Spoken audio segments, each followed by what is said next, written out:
آج میں آپ کو اپنے زمانے کی جامعہ کراچی کا ایک دلچسپ قصہ سنا رہا ہوں۔ یہ قصہ اس زمانے کا ہے جب میجر آفتاب حسن صاحب جامعہ کراچی کے چیف پروکٹر ہوا کرتے تھے، مگر چیف پروکٹر صاحب نے اپنے دفتر کے دروازے پر صدر مؤدب کی تختی آویزاں کر رکھی تھی۔ مؤدب کہتے ہیں ادب سکھانے والے کو، اور پروکٹر کا اس سے بہتر ترجمہ کوئی نہیں ہو سکتا۔ تو یہ قصہ اس وقت کا ہے کہ جب میجر آفتاب حسن صاحب جامعہ کراچی کے چیف پروکٹر تھے، یعنی صدر مؤدب تھے۔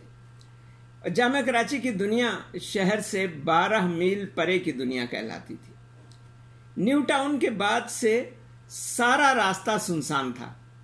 ابھی فلیٹوں کے یہ جنگل نہیں اگے تھے جو اب جامعہ کراچی کو بھی پار کر گئے ہیں۔ گاڑیاں اپنے وقت پر چلتی تھیں۔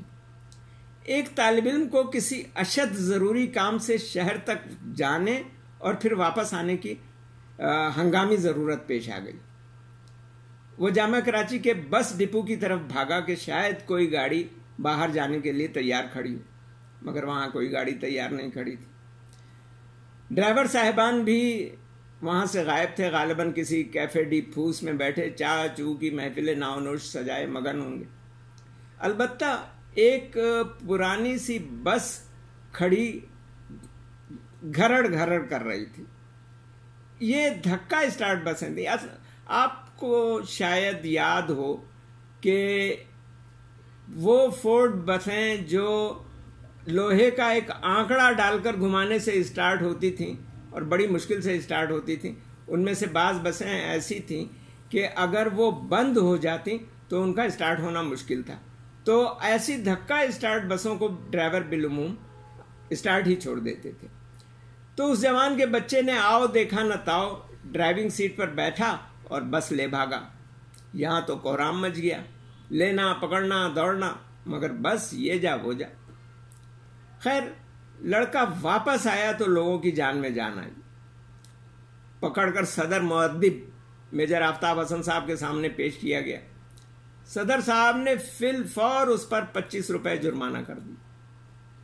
25 روپے کی رقم اس زمانے میں خاصی بڑی رقم ہوتی تھی۔ اندازہ اس سے کر لیجئے کہ ہم جو بی ایس سی کے طالب علم تھے 4.5 روپے ماہانہ فیس ادا کیا کرتے تھے۔ طالب علم بڑا رویا گیا، مگر میجر صاحب نے کہا کہ تیرا جرم اتنا سنگین ہے کہ یہ سزا بھی کم ہے۔ پھر وہ اپنی درخواست لے کر شیخ الجامعہ ڈاکٹر اشتیاق حسین قریشی تک پہنچا، مگر جب وائس چانسلر صاحب کو تمام تفصیلات معلوم ہوئی اور یہ پتہ چلا کہ سزا میجر صاحب نے سنائی ہے تو انہوں نے کہا کہ نہ بابا نہ، یہ سزا تو صرف میجر صاحب ہی معاف کر سکتے ہیں۔ لوگوں نے اس کو سمجھایا بجھایا کہ جا کر میجر صاحب ہی سے معافی تلافی کر۔ بالآخر وہ اپنی درخواست لے کر پھر میجر آفتاب حسن صاحب کے پاس گیا اور کہنے لگا کہ میرے والدین بہت غریب ہیں، وہ جرمانہ ادا کرنے کے لیے 25 روپے مجھے تا عمر نہیں دے سکتے۔ وہ تو میری فیس بھی بڑی مشکل سے اپنا پیٹ کاٹ کاٹ کر ادا کر پاتے ہیں۔ آپ میری سزا معاف کر دیں ورنہ میری تعلیم کا سلسلہ ختم ہو جائے گا۔ میجر صاحب نے کہا کہ اگر میں آج تیرا یہ جرم معاف کر دوں تو آئندہ تو اس سے بھی بڑا جرم کرے گا، لہذا جرمانہ ہرگز معاف نہیں ہوگا۔ یہ سن کر لڑکا پہلے تو روحانسا ہوا، پھر بلک بلک کر رونے لگا۔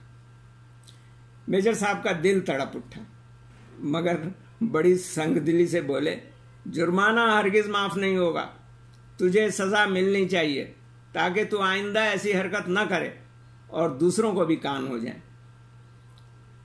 پھر اپنی شیروانی کی جیب میں ہاتھ ڈالا، 25 روپے نکالے اور طالب علم کو دیتے ہوئے کہا کہ جا یہ جرمانہ جمع کرا کے رسید انتظامیہ کو دے آ، آئندہ ایسی حرکت کبھی مت کرنا، محنت سے پڑھنا اور اپنے پیروں پر کھڑے ہو کر اپنے والدین کی قربانیوں کا حق ادا کرنے کی کوشش کرتے رہنا۔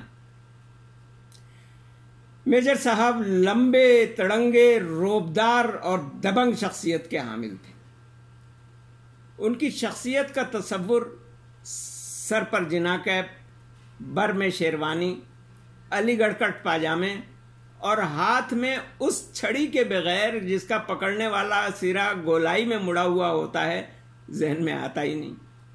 یہ عناصر اربعہ ان کی ذات کے اجزائے لازم تھے۔ بھٹو صاحب کے دور میں اپنی بالجبر ریٹائرمنٹ کے بعد ایک علمی اور ادبی محفل میں تشریف فرما تھے۔ پرانی باتوں کا ذکر چلا تو اس عاجز نے کسی سے سنا ہوا یہ قصہ انہیں یاد دلایا۔ اپنی چھڑی سے زمین کھٹکھٹا کر کہنے لگے، ارے ایک اور مزیدار واقعہ سنو۔ پچھلے دنوں مجھے ایک ضروری کام سے ایک بینک جانا پڑا۔ بینک میں بڑی بھیڑ تھی۔ ابھی میں سوچ ہی رہا تھا کہ کدھر کو جاؤں کہ اتنے میں ایک سوٹڈ بوٹڈ جینٹل مین دوڑا دوڑا آیا اور سلام کر کے کہنے لگا کہ سر ادھر آ جائیے۔ میں اس کے پیچھے پیچھے چل پڑا۔ وہ مجھے ایک مزین ایئر کنڈیشن کمرے میں لے گیا جس کا دروازہ آپ سے آپ بند ہو جاتا تھا۔ کمرے کی تختی دیکھ کر معلوم ہو گیا کہ یہ شخص برانچ مینیجر ہے۔ وہاں اس نے مجھے ایک آرام کرسی پر بٹھا دیا اور خود میرا کام لے کر کے باہر چلا گیا۔ اس کے واپس آنے سے قبل ہی چائے اور اس کے پرتکلف لوازمات بھی آ گئے۔ جب وہ کام کرا کے واپس آیا کمرے میں تو میں نے اس سے پوچھا کہ مینیجر صاحب، کیا آپ یہ سلوک اپنے ہر صارف سے کرتے ہیں؟ تب اس نے کہا کہ سر آپ نے مجھے پہچانا نہیں۔ میں نے کہا نہیں بھائی، تعارف کراؤ، تم کون ہو؟ میں نے تمہیں نہیں پہچانا۔ بولا میں وہی ہوں جو پوائنٹ کی بس لے کر کے بھاگ گیا تھا اور آپ نے 25 روپے جرمانہ کر دیا تھا۔ میں چائے کی پیالی چھوڑ کر اٹھ کھڑا ہوا۔ اب اٹھ کر اپنی چھڑی کے گول سرے سے اس کی گردن ناپی اور کہا، گرج کر کہا، ارے نالائق، تو اس بینک کا مینیجر ہے؟ ارے تو کسی دن پورا بینک لے کر بھاگ کھڑا ہوگا۔ برانچ مینیجر کوٹ پتلون ٹائی میں ملبوس، چھڑی میں گردن پھنسوائے اور سر جھکائے کھڑا رہا۔ اس کی آنکھوں میں آنسو آ گئے۔ کہنے لگا، سر میں آپ کی نصیحت نہیں بھولا، محنت کر کے پوزیشن حاصل کی، اپنے والدین کو حج کروا چکا ہوں، اور اگر آپ اس روز پھر اس کا گلا روند گیا، نہ جانے اور کیا کہنا چاہتا تھا۔